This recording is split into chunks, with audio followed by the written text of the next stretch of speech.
this wind is playing havoc with my hair. King Christian the Fourth, he was a chunky boy. Oh Lord, he come in. So this is Kronborg Castle. It is about 20 miles north of Copenhagen. And it's very easy to get to, especially if you've got a car. You can get a bus to come here. And this was the inspiration for Shakespeare's Hamlet.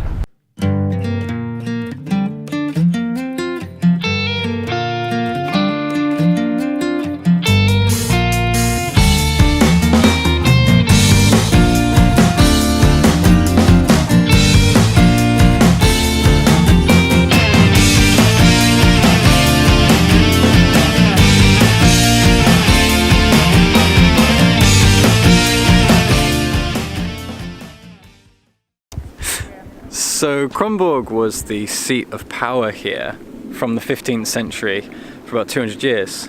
And then in 1658, the Swedes came and they sieged the castle.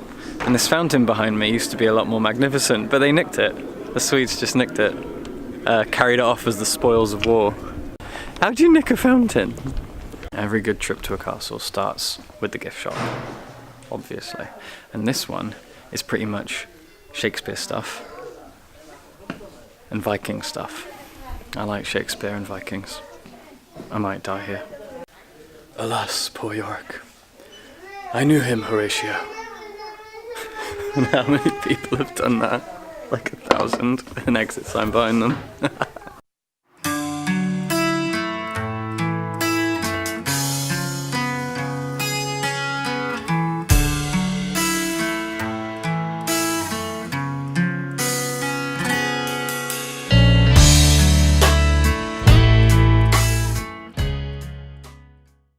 This is the largest royal hall in Northern Europe, which basically means that you'd be exhausted before you even got to the king or queen if you came for a visit.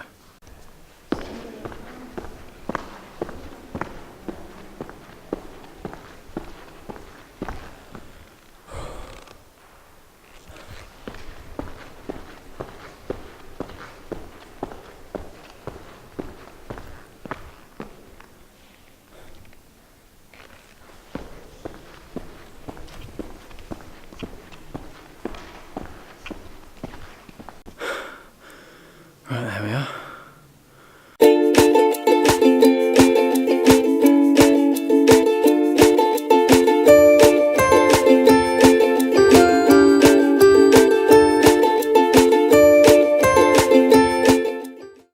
And to the untrained eye, these might seem like dark and terrifying catacombs, but in fact, according to the sign, this is where the soldiers used to sleep. And when I was a kid, I wanted to be like a medieval knight. I don't anymore.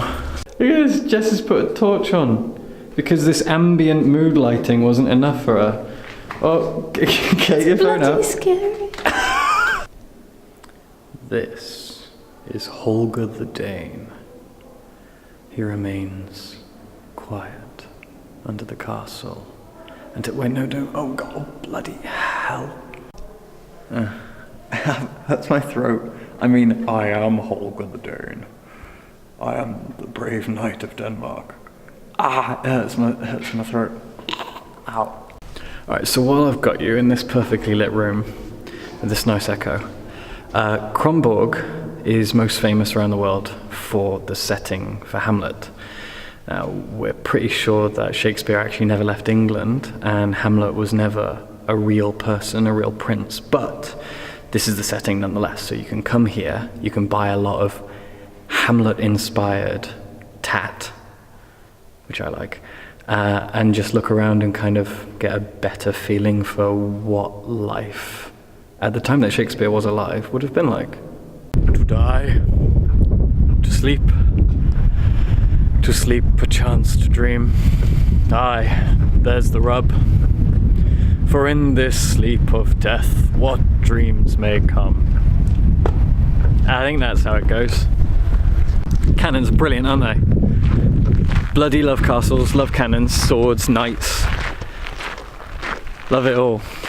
I like pirates too, Vikings, anything with a sword that wears metal. I like it. So I feel very at home here. Look at this big castle. Look at this big, fantastic, bloody, wonderful castle. I like it here. I want to live here. No one says I can't. I'm gonna find out how I can move in. That Newcastle smell. Not the smell of Newcastle, England. That new castle smell. Oh, bloody hell, I messed that joke up. So in 1629, there was a great fire that torched a lot of the castle, and this chapel is actually one of the only parts that actually remain completely intact. Fun fact. It's Shakespeare! Brilliant. So Shakespeare has nothing to do with this castle. This castle just has a lot to do with Shakespeare. So, I've said this like twice now, but he wrote Hamlet. Hamlet's set here. He never came here. But tourism, right? So you connect the two. You got your Shakespeare, you got your Hamlet, you got your Kronborg Castle, and tourism. Brilliant. Well, I mean, that's why we came here. I fucking love Shakespeare. So, I'm a happy boy. Just through the trees and beyond the water, that's Sweden, I think. No wonder they invaded this castle and took a fountain. It's like a day trip for them. Alright, well that's the end. This castle's fucking brilliant. Don't go that way. You what? I said, don't go that way. Oh, she's gone that way. She's gone straight to the castle. Smells like seagulls and salt. Just what the sea is, isn't it?